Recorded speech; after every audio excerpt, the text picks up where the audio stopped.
Hello everyone, welcome back to my channel. In this video we will discuss about something new. और इस video में हम बात करेंगे DSSB फायर ऑपरेटर की जो एडवर्टाइजमेंट नंबर 4/2019 के बारे में।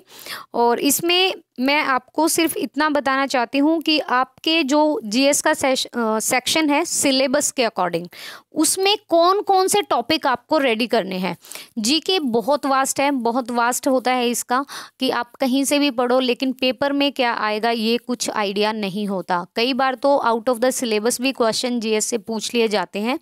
आपके पेपर में करंट अफेयर भी इंक्लूड किया गया है जीएस के सेक्शन में। मैं सीधा यहाँ पे चलती हूँ सिलेबस वाले पॉइंट पे, और उसमें जीएस का क्या दिया हुआ है एक बार देख लीजिएगा प्लीज। देखिए यहाँ पर अगर मैं बात करूँ current affair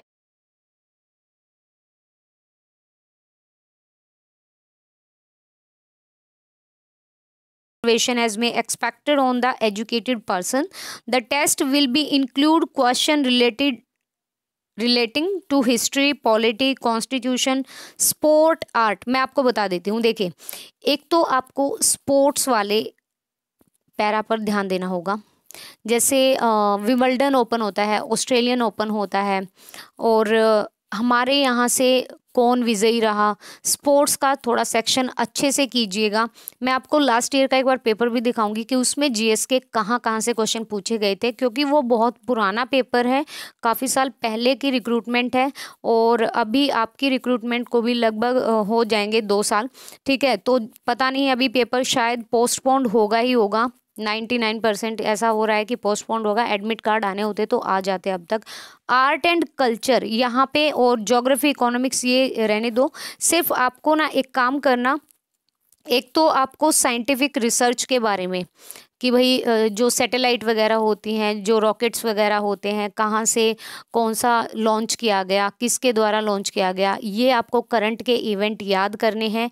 national international organisation, जैसे वो पूछ सकते हैं इंटरनेशनल लेबर ऑर्गेनाइजेशन का हेडक्वार्टर कहाँ पर है, WHO का हेडक्वार्टर का। स्टैटिक जीके पर ज़्यादा ध्यान दीजिएगा as comparison to the GK section. आपको जीके सेक्शन से अलग थोड़ा जो स्टैटिक क्वेश्चन होते हैं, क्योंकि 10th लेवल की रिक्रूटमेंट है, सीधे सीधे ही क्वेश्चन पूछे जाएंगे आपको करंट अफेयर से। इतना घुमा फिरा के नहीं पूछे जाएंगे कि क्वेश्चन के अंदर से क्वेश्चन नहीं पूछा जाएगा, सीधा क्वेश्चन पूछा जाएगा। आपको यहाँ पर इंस्टीट्यूशंस मतलब नेशनल और इंटरनेशनल लेवल पर आपको यहाँ पर ऑर्गेनाइजेशंस को याद करना पड़ेगा। स्पोर्ट्स से रिलेटेड आपको एक आधी बुक्स से रिलेटेड करंट इवेंट को याद करना होगा। अब हम बढ़ते हैं अपने उस पेपर की तरफ जो DSSB के द्वारा 2014 की जो भर्ती थी उसमें कैसे क्वेश्चन आए थे जीएस के, मैं आपको दिखा देती हूँ।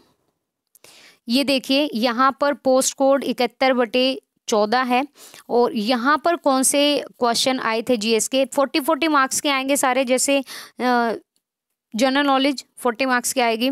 जनरल एबिलिटी जो एप्टीट्यूड वगैरह होगा वो भी 40 का आएगा। जनरल एबिलिटी रीजनिंग भी 40 की, हिंदी और इंग्लिश दोनों 40 के आएंगे।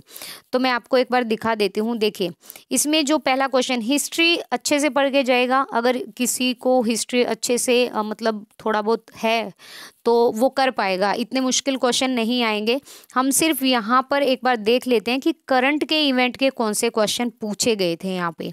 ठीक है, यहाँ पर ये सारा हिस्ट्री का है। 1st, 2nd, 3rd, 4th, 5th भी, 6th भी, और 7th क्वेश्चन देखें तो the navigator dash claim the east coast of Australia for Britain in 1770, ये भी हिस्ट्री का है। There are dash continents in the world including North America, ये आपको पता होना चाहिए। फिर ये भी हम सिर्फ यहाँ पे देखेंगे जीएस के कौन से करंट अफेयर से क्वेश्चन। देखो ये भी इन्होंने 5 ईयर प्लान से पूछा है कि पंचवर्षीय योजना वाला period of first 5 year plan कौन सी रही थी गवर्नमेंट ऑफ इंडिया वॉज, तो कहाँ कब से ये हुआ था, 1951 to 1956। और one of the major case of outbreak of second world war, ये भी उससे है। यहाँ पे देखो, यहाँ पे इन्होंने क्या पूछा है, who is ex officio chairman of the planning committee,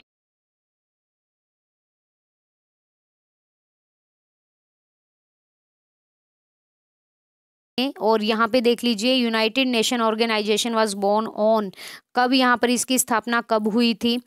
ठीक है, 1945 में हुई थी। Total number of member countries of UNO में कितने कंट्री आते हैं? तो ऑर्गेनाइजेशंस को आप अच्छे से करिएगा, जैसे यूनाइटेड नेशन ऑर्गेनाइजेशन के बारे में पूछ लिया, वर्ल्ड हेल्थ ऑर्गेनाइजेशन के बारे में पूछ लिया, इंटरनेशनल लेवल ऑर्गेनाइजेशन के बारे में पूछ लिया, या फिर एक होता है वो, एक और भी होते हैं ऑर्गेनाइजेशन, आप पढ़ लीजिएगा उनको अच्छे से। एक बार यहाँ पर ये साइंस का पूछा है, हम देखते हैं कि हमारा करंट से क्या क्या पूछा जाता है।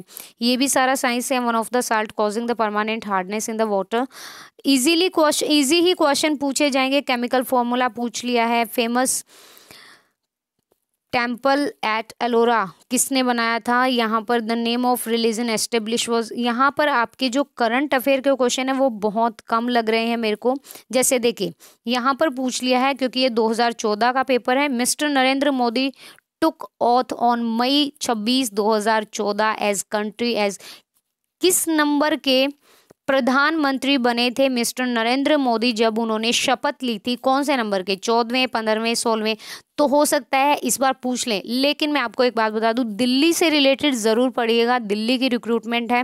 और यहाँ पर तेलंगाना पूछ लिया है। Telangana is the dash state of India. कौन सा स्टेट बना था? यहाँ पर dash has become the speaker of the 16th Lok Sabha का स्पीकर कौन है? ये सारे करंट के क्वेश्चन हैं।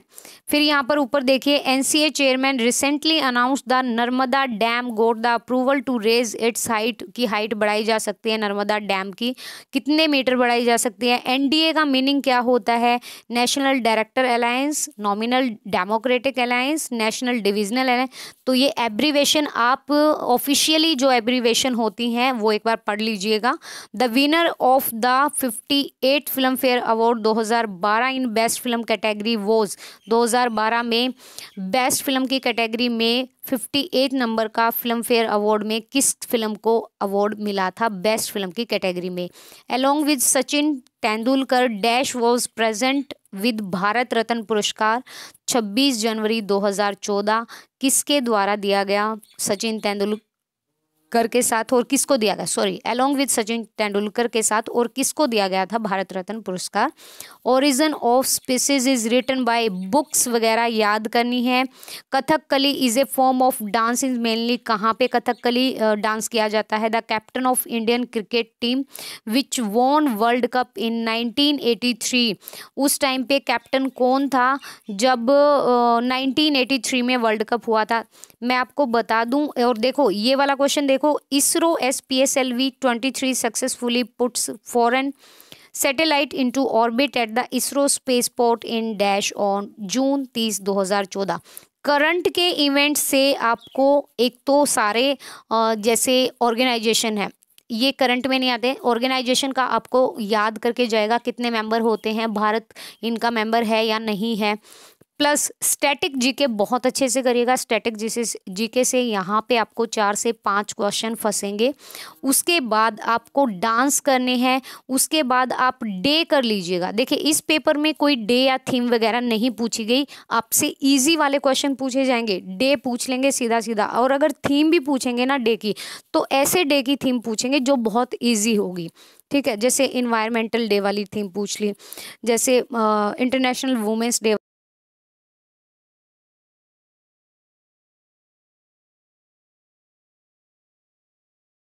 क्लासिकल डांस कौन सा होता है, जिसको फोक डांस कौन सा होता है, ये करने हैं।